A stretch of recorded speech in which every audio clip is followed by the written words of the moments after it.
Question comes from Michael Gormley at Newsday. Michael, your line is now open. Please unmute your microphone.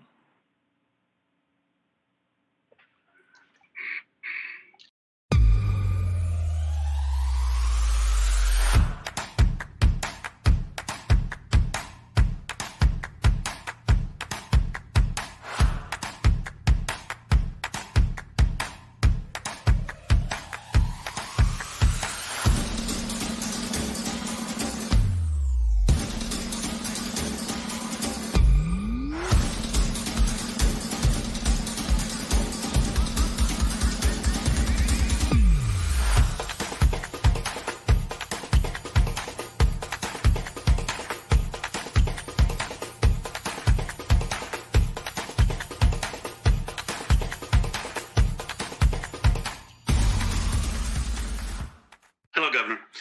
You said in creating that void, why didn't you tell the public and the press during that period that the federal inquiries were creating the delay?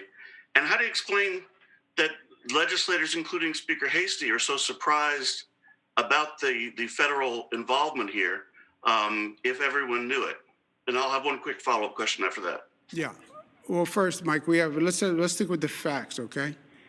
The fact that we received a Department of Justice request for information was in the newspaper. The fact that we received a Department of Justice request for information on private nursing homes in October was in the newspaper. We learned about it from the newspaper. It was the New York Post wrote that we got a letter before we ever got a letter. By the way, we never even got a letter. We had to call the Department of Justice and ask for a letter. So that was in the newspaper.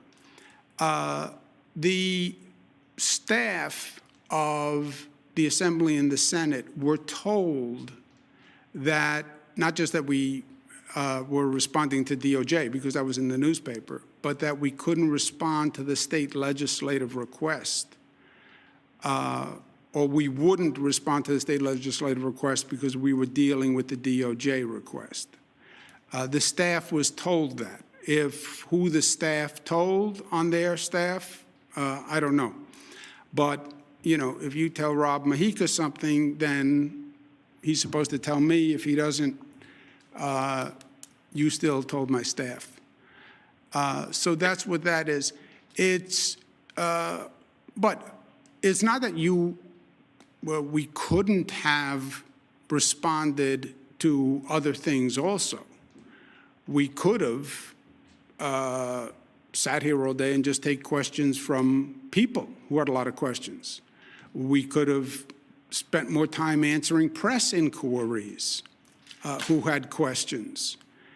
That's all true. And in retrospect, I'm saying we should have done a better job providing more public information. Now, we're focused on the day-to-day and we're focused on what we're doing, but we should have spent more time focusing on the information request from press, from people, et cetera, because what happened as a result was it created a void. And when you create a void in this world at this time, Mike, something's going to fill that void. And, well, they didn't answer. I wonder why. Maybe this, maybe that, maybe this. Political theories, maybe this, maybe this, maybe this. And I'm not even concerned about that, frankly, vis-a-vis. I'm less worried about that with the state legislature, et cetera. I'm more worried about that with the effect on people. What bothers me is people calling up saying, you know, they say the March 25th memo is the reason my father died, that wouldn't have happened otherwise. Those are the people who were hurt by the void. And that was, well, I can say in my defensive mode, I didn't create the disinformation. I didn't create the conspiracy theory. I know, Governor, but you created the void. And when you created the void, you allowed these other theories to fester. That's true. That's true. We had a Governor, conversation. you said earlier, though, that it was. Go ahead. You said legislators were told. Now you're saying staff was told. And why didn't you provide that information that the federal probe was slowing things down? Legislators even now say they would have accepted that, but they had never heard that. And then one last question: is there anything that you personally apologize for in this whole process? Yeah, two things. One, let's be clear, and legislative staff was told by my staff, okay? So legislative staff was told. Top legislative staff was told. Second, the DOJ letters were in the newspaper, Mike. There was no secret about the DOJ letters. They were in the newspaper. Staff was told that DOJ was, we were giving DOJ precedence. So we told both houses through the staff. That's communication on a day-to-day basis is how it happens.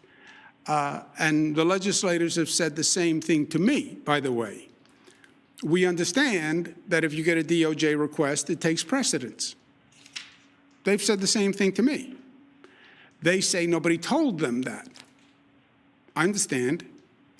We did tell the houses, and I'm sure there was a breakdown of communication now between the staff in the House and the actual legislators.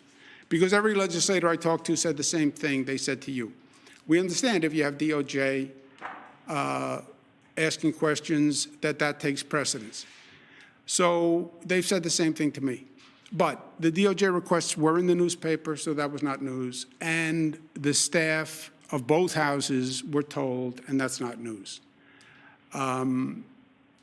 Apologize? Look, I have said repeatedly, we made a mistake in creating the void. We made a mistake in creating the void. When we didn't provide information, it allowed press, people, cynics, politicians to fill the void. When you don't correct disinformation, you allow it to continue. And we created the void not because people weren't working hard, Mike, because you know how hard people were working.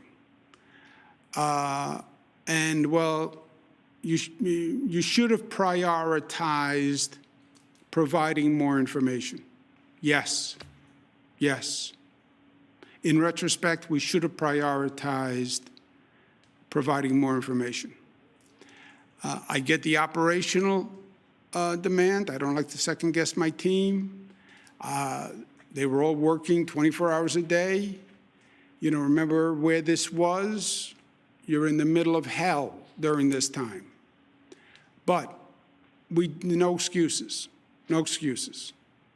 We should not have created the void. We should have done a better job in providing information. We should have done a better job of knocking down the disinformation. You'd never knock down all these conspiracy theories, the political conspiracy theories, because they generate 10 a day. But we should have done a better job of providing as much information as we could, as quickly as we could. And we should have done a better job on that. Yes. And no excuses. I accept responsibility for that. I am in charge. I take responsibility. We should have provided more information faster. We were too focused on doing the job and addressing the crisis of the moment, and we did not do a good enough job in providing information. I take total responsibility for that. The pain in it is it created confusion and cynicism and pain for the families of the loved ones. My father didn't die in a nursing home, but my father had a heart ailment for a long period of time. And he looked to me to be helpful to him. And I spoke to doctors, and different doctors had different theories, and he should try this, he should do that, we should send him here, we should send him to Europe. I